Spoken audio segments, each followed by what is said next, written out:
Lors d'un long week-end de congé, l'est de Los Angeles est secoué par une explosion dévastatrice. Tout un quartier est détruit.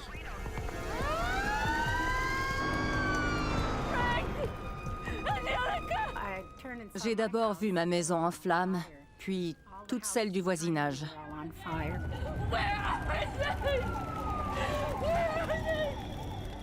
Le feu réduit en cendres plusieurs maisons.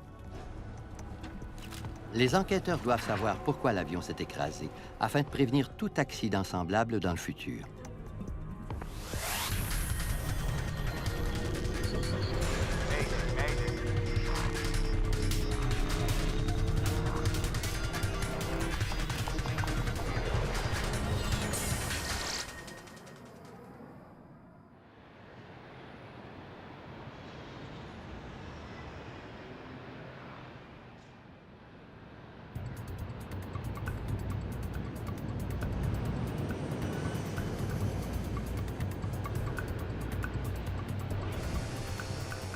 L'aéroport international de Los Angeles, ou LAX, est l'un des plus achalandés au monde. Plus de 40 millions de passagers y transitent annuellement. 1500 avions y décollent et y atterrissent chaque jour.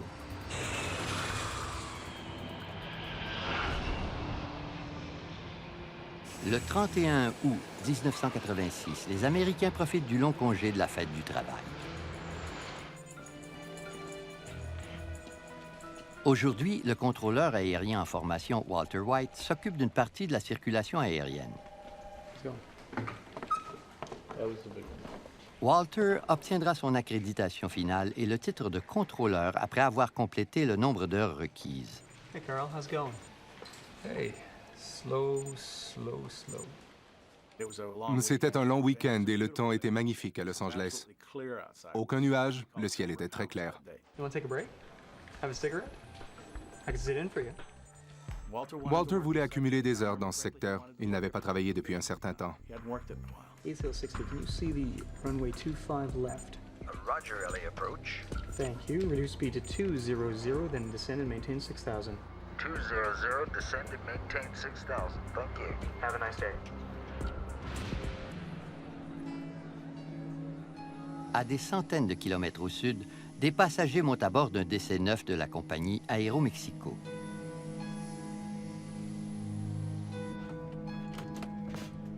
Le docteur Donald Wong et ses fils reviennent d'un voyage de pêche couronné de succès. Jason, I think we should put it up in the kitchen. Ils ont pêché un énorme espadon. Your mom will love it. Ils comptent bien l'exposer dans la maison. Le week-end de la fête du travail est le dernier avant le retour en classe. Et Donald s'est dit que les garçons aimeraient aller pêcher en haute mer au Mexique. Lui-même n'y était allé qu'une seule fois. Le but consistait à solidifier les liens père-fils. C'était la première fois qu'il voyageait sans moi.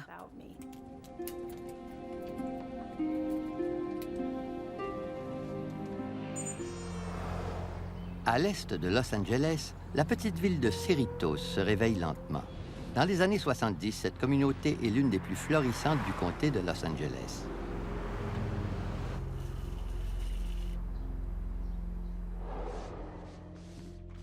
Mon mari avait travaillé à l'extérieur de la ville toute la semaine et il était revenu pour le week-end. Ce dimanche matin-là, j'ai décidé que nous resterions à la maison au lieu d'aller à la messe. I'm gonna go out and get your favorite things for a good breakfast.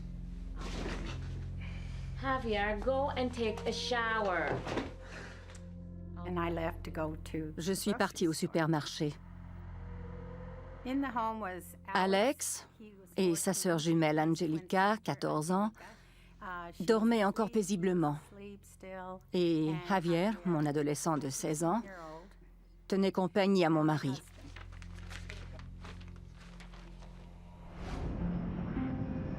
Tandis que Teresa quitte la maison, le vol 498 d'Aéromexico n'est qu'à 20 minutes de LA. Le commandant de bord Antonio Valdez Prom agit comme copilote alors que l'avion s'approche de la ville. Le copilote José Valencia s'occupe de la dernière portion du vol. Ready when you wake up.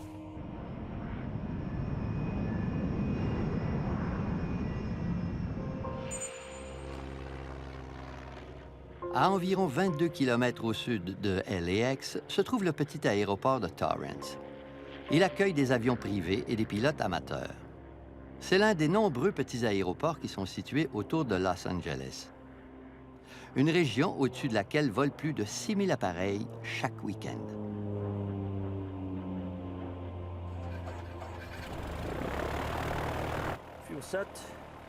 À la fin d'un été très occupé, William Kramer, sa fille Caroline et son épouse Kathleen partent enfin en vacances. Piper 4891. All clear for takeoff. Good morning, Piper 4891. This is Torrance Tower. You're clear for takeoff for runway 5 left. Ils se dirigent vers Big Bear Lake, à environ 200 km au nord-est. Homme consciencieux, William Kramer est cadre supérieur dans une entreprise d'ingénierie. 6 ans auparavant, à l'âge de 47 ans, William a acheté son premier avion, un Piper Cherokee agile et élégant.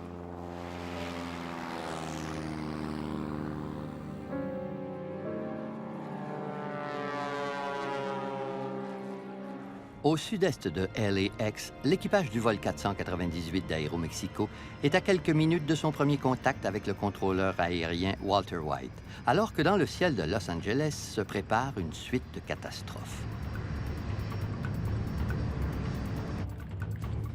Des dizaines d'inconnus seront bientôt liés à jamais dans une tragédie qui touchera tous ceux qui voyagent par avion.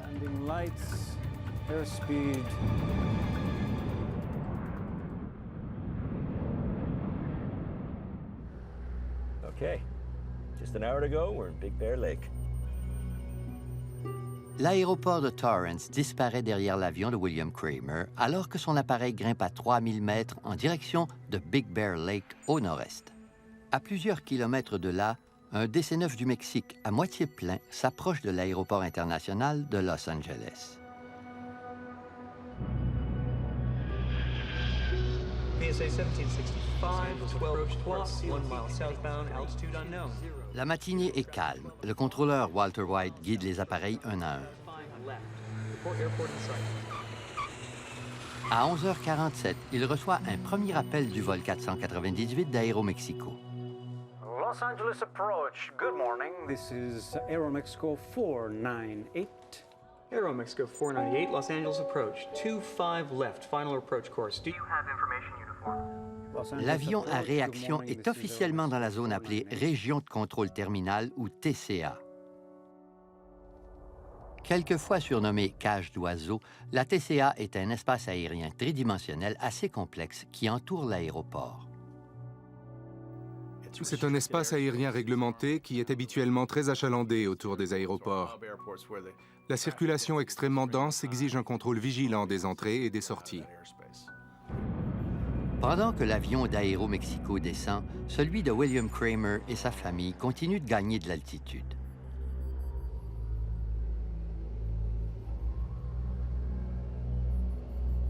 I hope it's like this when we get to Big Bear. We should be able to see the ocean by now. Hon, take a look at the map and look around the 405 and see if you can see any kind of landmarks that we can use. Oh, what am I looking for?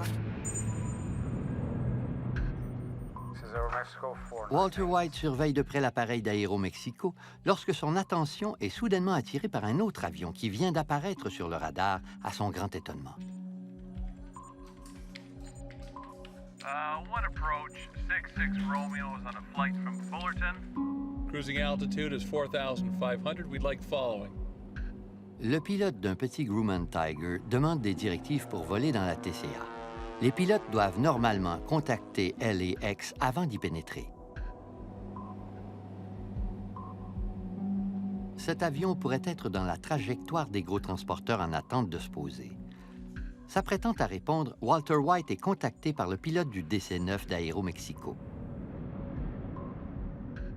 What speed do you want? We're reducing to 290. No, to 190. Okay, you can hold what you have, sir. Walter décide de lui assigner la piste la plus près de leur porte d'approche. Change in plan, sir. Stand by. Roger, 498. Le DC-9 en attente, Walter s'adresse à l'intrus. Grumman 66 Romeo, squawk 4524. Remain clear of the TCA. Walter dit au pilote du Grumman d'utiliser une onde radio unique, mais il semble désorienté.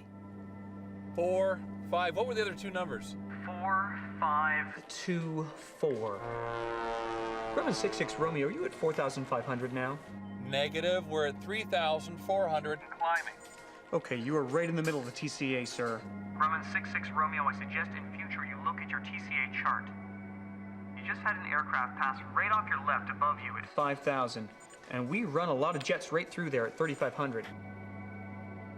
Well, what do you suggest I do now?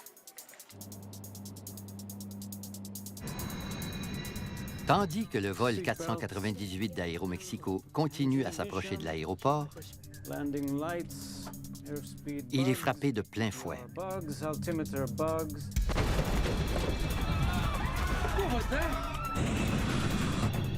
Aeromexico 498, Los Angeles approach. Le copilote Valencia tente désespérément de ralentir la chute libre.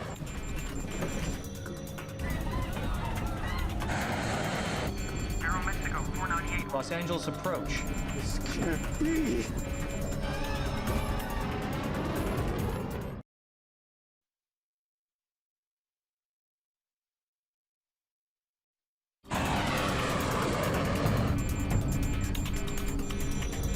Un DC-9 lourdement endommagé tombe du ciel de Los Angeles. Le commandant et son copilote ignorent ce qui s'est passé.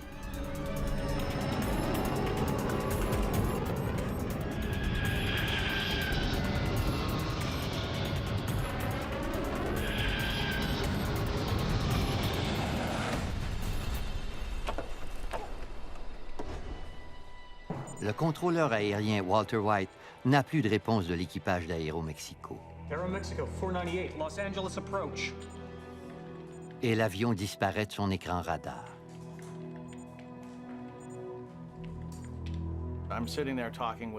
Je discutais avec deux contrôleurs des départs lorsque Walter a dit I think I lost one.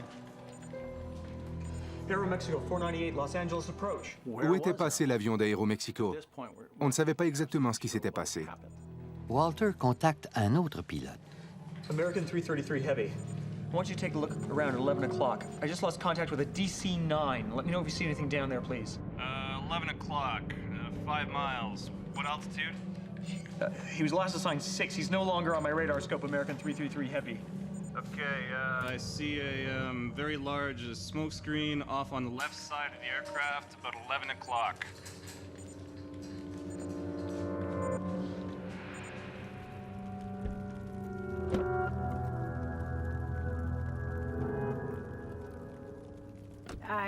De retour à la maison, j'ai vu le corps d'une femme dans la rue. Sa tête était plus loin.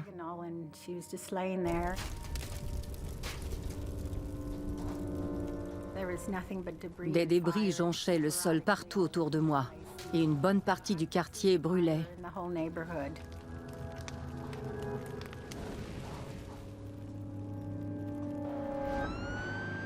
Non loin de là, une équipe de pompiers participe à un exercice de formation mené par le chef du service des incendies, Larry Hambleton. Un de mes collègues m'a dit qu'il y avait une grosse colonne de fumée à notre gauche. Alors j'ai pris la radio et j'ai tenté de deviner où c'était.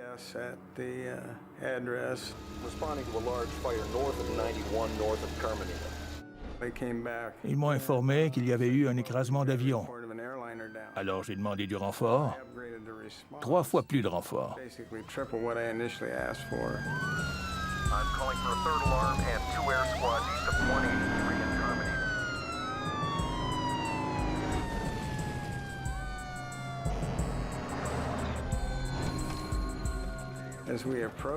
En approchant des lieux, j'ai vu que les rues étaient non seulement encombrées par des pièces d'avion, mais aussi par des corps mutilés. Ça changeait la donne.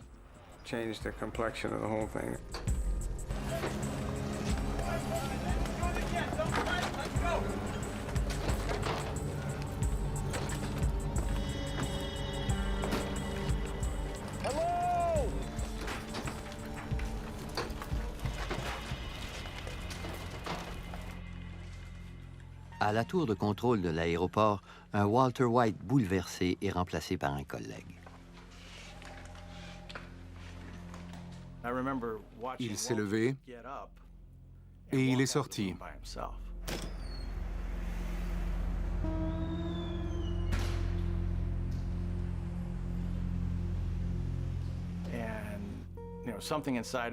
Je me disais que quelqu'un devrait rester avec lui.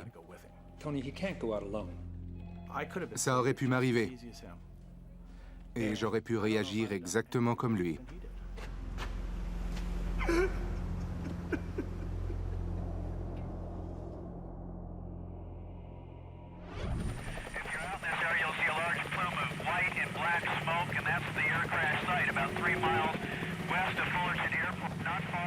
Les hélicoptères des services d'information arrivent rapidement sur les lieux.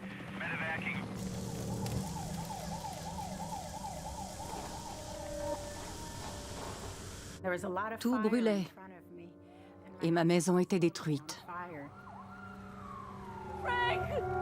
Angelica! Puis j'ai croisé ma voisine. Je lui ai demandé où était ma famille et ce qui s'était passé. Elle m'a répondu « Ils sont ici, viens avec moi, on te cherchait partout. » J'ai remercié Dieu de les avoir sauvés.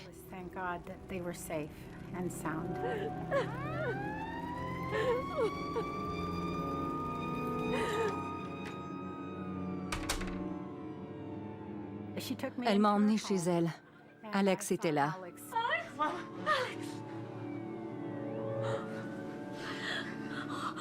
happened? Where's Angelica? Where's Angelica? Where's Javier?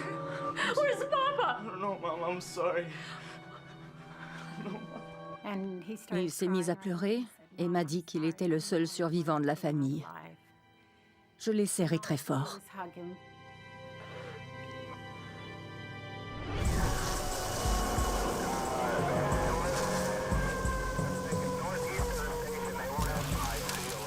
Des morceaux du fuselage sont éparpillés dans les maisons du voisinage, causant plusieurs incendies. La queue de l'appareil est retrouvée à plus d'un pâté de maisons du lieu de l'écrasement.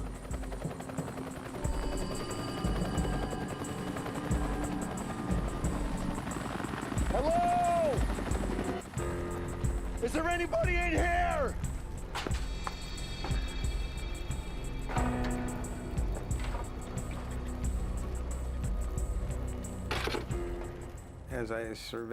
Je marchais parmi les débris de maisons autour du lieu de l'écrasement.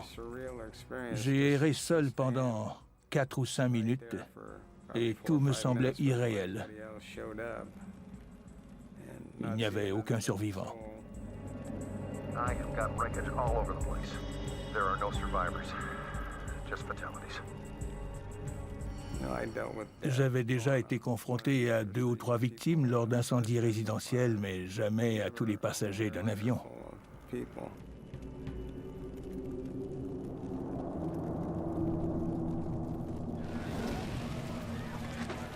go to work, guys.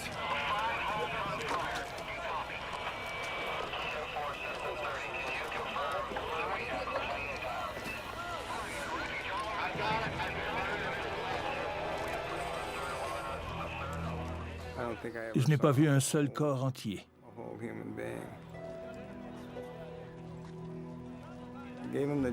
J'ai donné l'ordre de couvrir toutes les parties des corps avec les couvertures de secours jaunes. Peu importe la taille, qu'il s'agisse d'une main, d'un torse, d'une jambe, c'était notre seul lien avec la vie. Et on devait traiter ces gens avec respect. Mes souvenirs des événements sont en brun pâle. Pas blanc, pas noir, ni une couleur vive. Le gazon n'est pas vert, les maisons sont incolores. Dans ma tête, tout est brun pâle. On m'a déjà dit que c'est un réflexe de mon cerveau pour atténuer l'horreur du drame. Il lui a attribué une couleur neutre et pâle pour que je puisse vivre avec elle et y faire face. This neighborhood has just been torn apart. Yellow sheets, Mark the bodies. I count 1, 2, 3, 4, 5, 6, 7, 8, 9, 10, 11 bodies right now. Oh gosh. This neighborhood has just been devastated. 16 maisons sont endommagées, la plupart complètement détruites.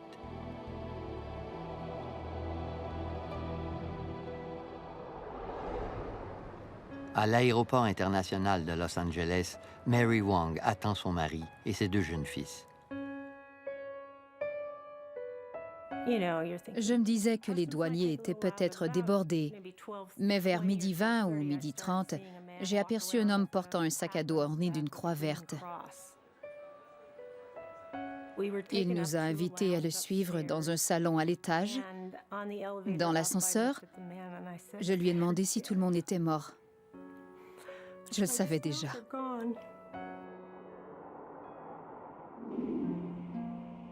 À Cerritos, les secouristes font une autre découverte macabre.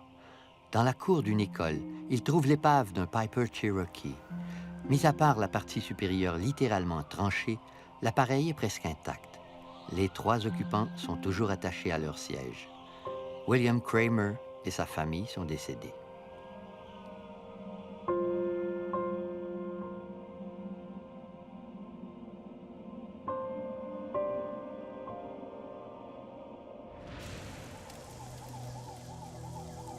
Tous les passagers et les membres de l'équipage du vol 498 d'Aéromexico sont également morts.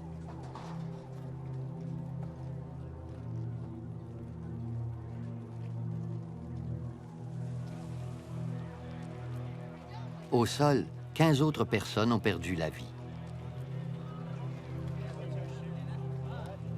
La situation est horrible. 2 avions se sont écrasés dans un quartier de Californie. Quelque chose d'effroyable s'est passé au-dessus de l'un des aéroports les plus achalandés au monde. Les enquêteurs doivent maintenant trouver les causes exactes du désastre.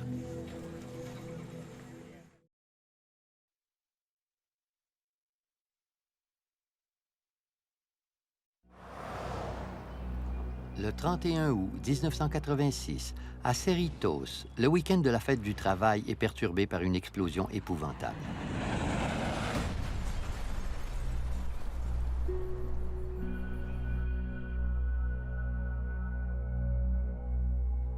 Deux avions s'écrasent dans le comté de Los Angeles et plusieurs maisons sont détruites.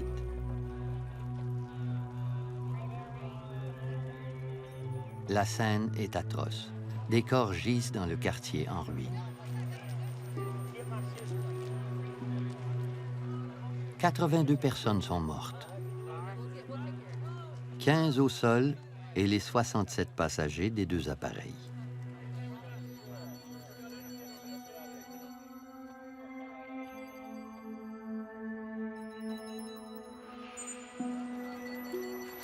Les enquêteurs du Conseil national de la sécurité des transports arrivent durant la soirée.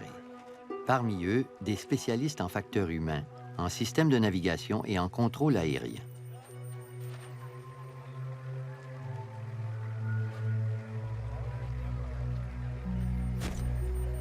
Dès le départ, les enquêteurs se concentrent sur le fait que 2 avions se sont écrasés. Ce qu'ils en déduisent est troublant. Une collision a eu lieu dans le ciel. Avec cette théorie en tête, John White et son équipe doivent examiner les épaves. Il fallait noter où se trouvaient les plus grosses pièces du DC-9, afin d'établir, dans la mesure du possible, dans quel angle s'était effectué l'impact.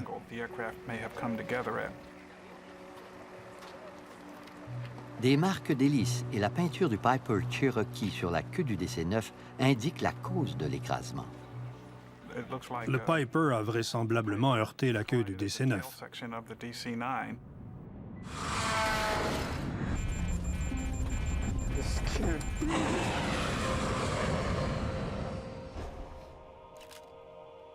Afin d'éclaircir le mystère et d'établir la situation exacte et l'altitude du vol 498 d'Aéromexico, les enquêteurs analysent le contenu de l'enregistreur de données de vol du DC-9. Le DC-9 était dans la région de contrôle terminal de l'aéroport de Los Angeles, exactement là où il devait être. Le Piper Cherokee s'y trouvait également. En raison des nombreux avions à réaction qui atterrissent et décollent de LAX, les petits avions privés doivent d'abord obtenir la permission de pénétrer dans cette zone. Piper 4891, all clear for takeoff, Torrance. William Kramer n'avait pas l'habitude de voler à Los Angeles, mais l'enquête révèle qu'il connaissait bien les règles sur la TCA. Il savait donc qu'il était dans une zone restreinte. Une carte de la TCA trouvée dans le poste de pilotage de William Kramer confirme cette information.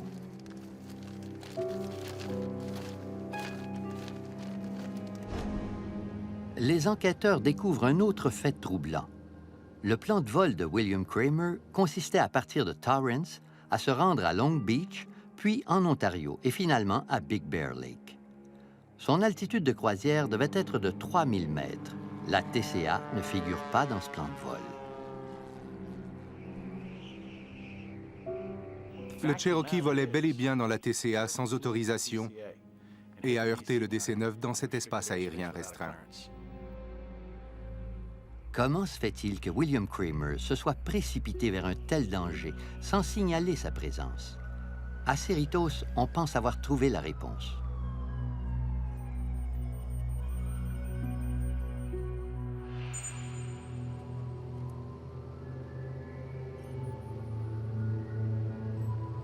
Are you all right, Bill? Yeah, I'm fine. Les maladies cardiovasculaires étaient fréquentes dans sa famille et l'autopsie démontre une occlusion majeure.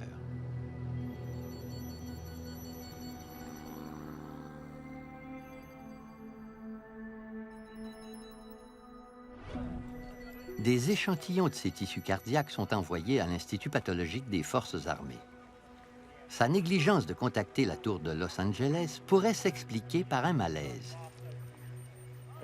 S'il a ressenti un malaise cardiaque, il est possible qu'en s'adossant au siège, il ait fait monter l'avion et qu'il n'ait pu éviter le DC-9. Peu importe les raisons de sa présence dans la TCA, le contrôleur Walter White aurait dû apercevoir l'avion sur l'écran radar.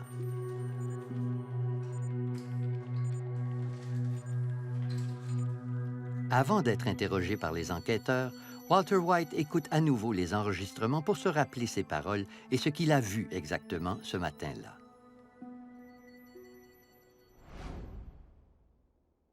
Richard Wentworth fait partie de l'équipe des enquêteurs. At any time, did you see the Piper Cherokee on your scope? No.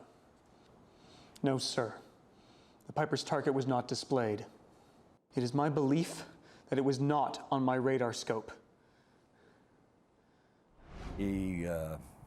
Selon lui, le Piper n'est jamais apparu sur l'écran radar. Les enquêteurs du NTSB ne font pas confiance à la mémoire de White. Pendant que les données du radar sont analysées, les résultats des tests cardiaques de William Kramer sont dévoilés. Over the 405. Are you all right, Bill? L'étude approfondie du corps de Kramer révèle qu'il souffrait bien d'une maladie cardiovasculaire, mais qu'il n'a pas subi de crise cardiaque avant la collision. Les enquêteurs doivent donc trouver une autre explication pour justifier la présence du Piper Cherokee dans la TCA de l'aéroport de Los Angeles. Malgré son plan de vol, l'avion de Kramer n'était pas muni d'instruments très sophistiqués.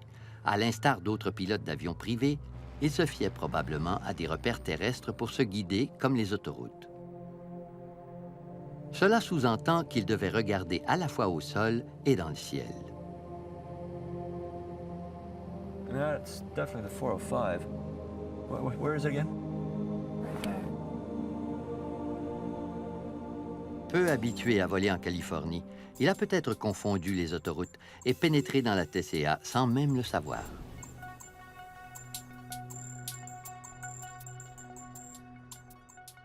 Il n'y a pas de ligne au sol qui indique la TCA.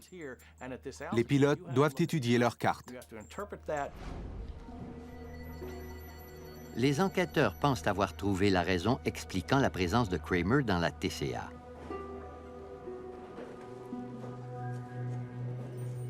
Par contre, lorsque Richard Wentworth peut enfin jeter un coup d'œil aux données du radar, Il est convaincu que Walter White aurait dû voir le Piper.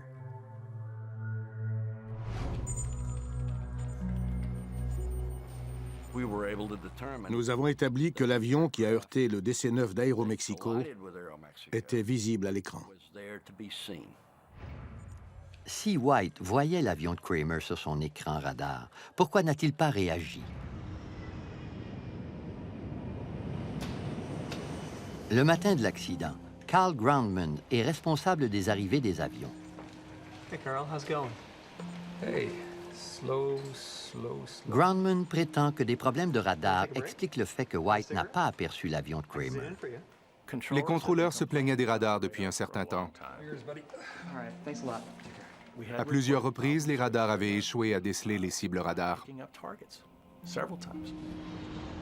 Lorsque les signaux radars captent une cible, ils reviennent au récepteur. Si un édifice ou une montagne bloque le signal, il disparaît de l'écran. Le signal ne disparaît qu'un court instant.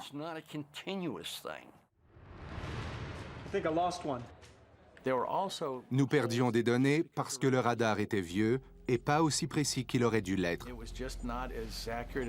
Nous étions loin de la fine pointe de la technologie. Nous avons inspecté tous les équipements de Los Angeles et rien n'a indiqué quelque mauvais fonctionnement que ce soit.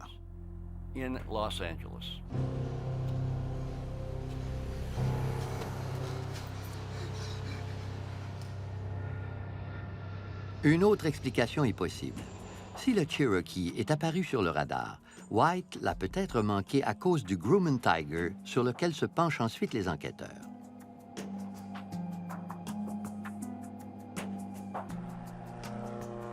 Les pilotes d'avions privés doivent contacter la tour de contrôle pour entrer dans la TCA.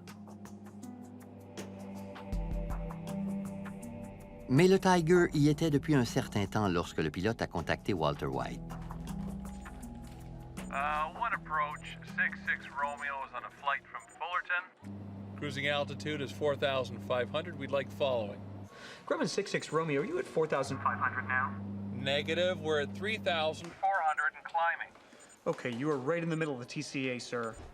Walter s'est occupé de ce qu'on appelle un transgresseur. Il se trouvait à l'est de l'aéroport. Grumman 6-6 Romeo, I suggest in future you look at your TCA chart. You just had an aircraft. Le gros problème, c'est que cette conversation a duré trop longtemps. Why were you so mesmerized by the Grumman? I thought he posed a risk. Pendant ce temps, au sud-ouest, il y avait une situation critique. Deux avions s'apprêtaient à se croiser, le DC-9 et le Piper Cherokee. Même si le signal du Cherokee avait été visible sur l'écran radar, et s'il l'avait vu, les enquêteurs établissent que White n'aurait pas pu obtenir toute l'information nécessaire à temps. Les signaux radars indiquent aux contrôleurs aériens la présence d'un avion et les transpondeurs à bord peuvent prodiguer d'autres informations comme l'altitude et la vitesse. À l'intérieur du Cherokee, les enquêteurs découvrent que le transpondeur est désuet et n'indique que la direction de l'avion. Rien sur l'altitude.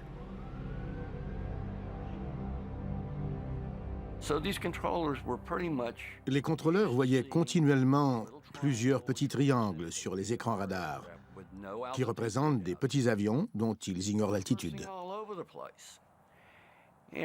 À moins que les pilotes ne les informent, les contrôleurs s'attendent à ce qu'ils n'entrent pas dans cet espace aérien.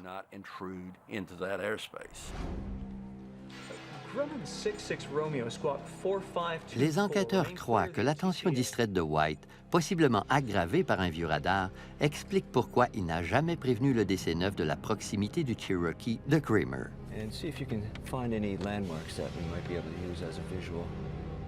Une autre énigme reste toutefois sans réponse.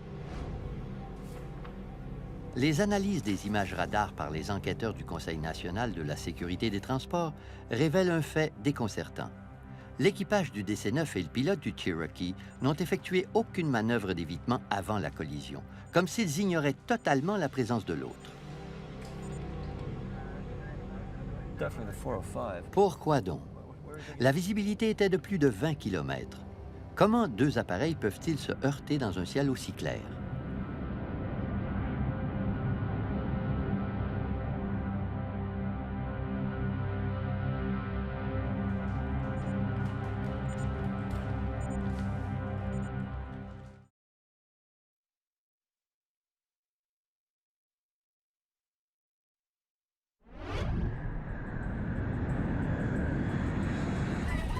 Une collision terrifiante survenue au-dessus d'une banlieue de Los Angeles fait 82 victimes. Le jour du désastre, le ciel était clair, suscitant une question mystérieuse. Pourquoi les pilotes n'ont-ils pas tenté d'éviter la collision? Le radar présente des images troublantes.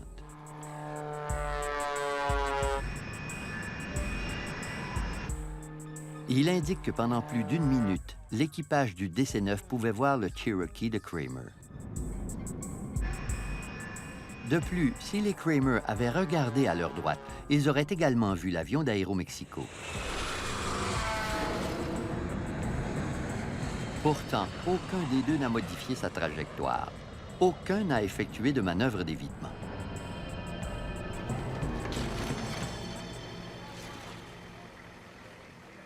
Les enquêteurs croient que si William Kramer était perdu et qu'il utilisait les autoroutes pour se guider, il n'a probablement jamais vu le DC-9 foncer sur lui. Il regardait possiblement par la fenêtre du pilote alors que le DC-9 arrivait dans la direction opposée. Quant à l'équipage du DC-9, la taille du petit Cherokee peut expliquer le fait que personne ne l'ait aperçu avant qu'il ne soit trop tard. Dans certains cas, lorsqu'un petit avion s'approche rapidement, il devient malheureusement visible trop tard pour éviter la collision.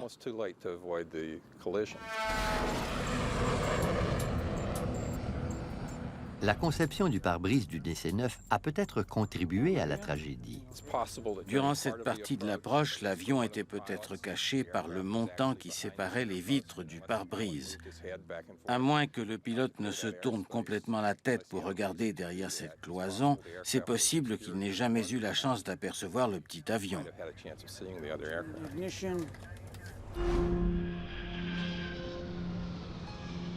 La tragédie de Cerritos révèle plusieurs faiblesses malheureuses du système du contrôle aérien. La principale étant que les pilotes ne pouvaient alors s'y fier pour éviter les collisions. Par conséquent, une nouvelle technologie s'imposait afin d'empêcher tout autre drame semblable.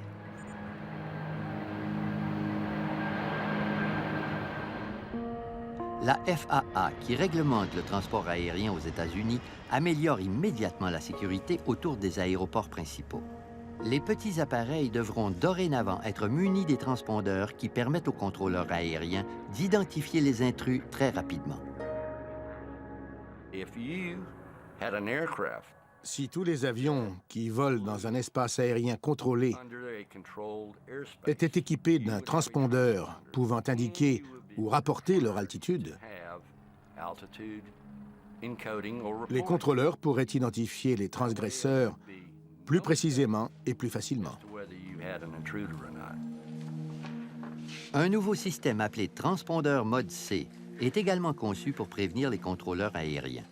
Le transpondeur mode C est un programme automatisé qui est maintenant intégré à nos principales installations radar. Si un avion pénètre dans la TCA par erreur, le contrôleur reçoit une alerte visuelle et sonore. Ainsi, il a amplement le temps d'aviser le pilote.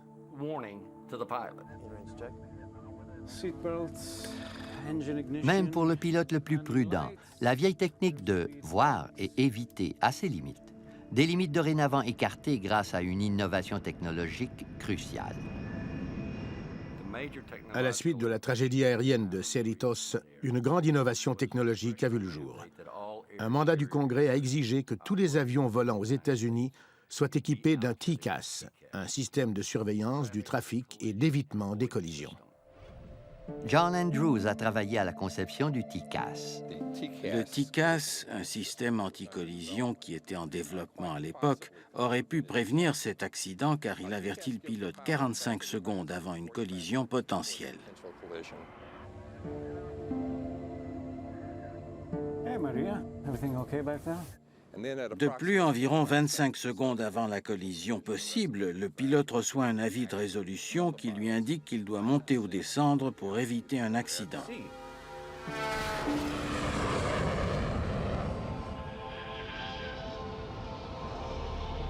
Aujourd'hui, partout dans le monde, les lignes aériennes commerciales utilisent le TCAS.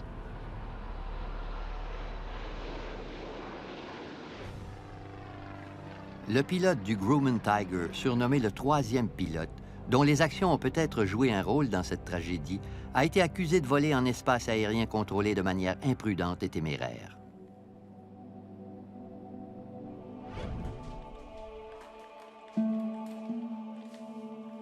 Walter White ne s'est jamais remis du désastre à Cerritos.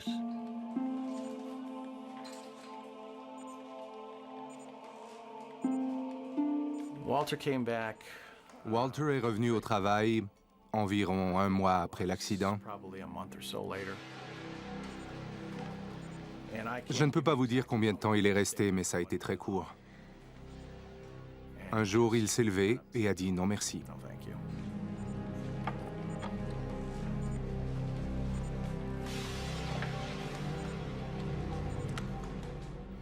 Il n'a plus jamais parlé à un pilote par la suite.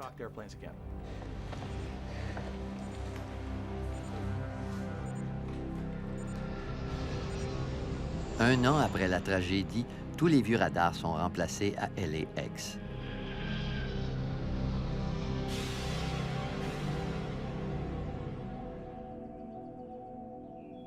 À Cerritos, un jardin commémoratif rappelle le drame.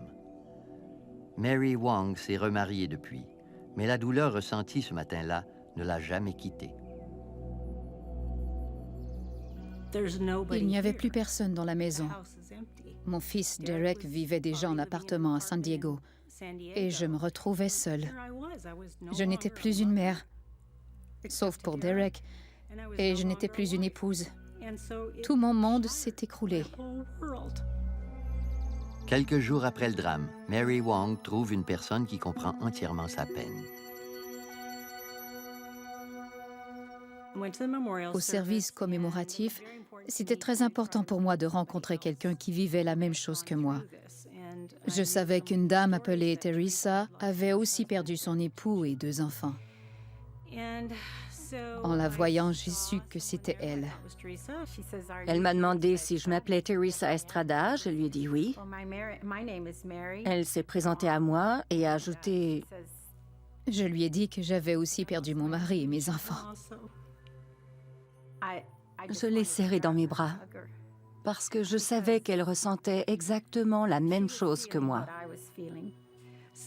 Un lien très fort s'est immédiatement créé entre nous et notre amitié dure depuis 20 ans. Tous ceux qui se déplacent par voie aérienne aujourd'hui profitent des effets de la collision de Cerritos. Le désastre a suscité des améliorations historiques dans la sécurité de l'aviation.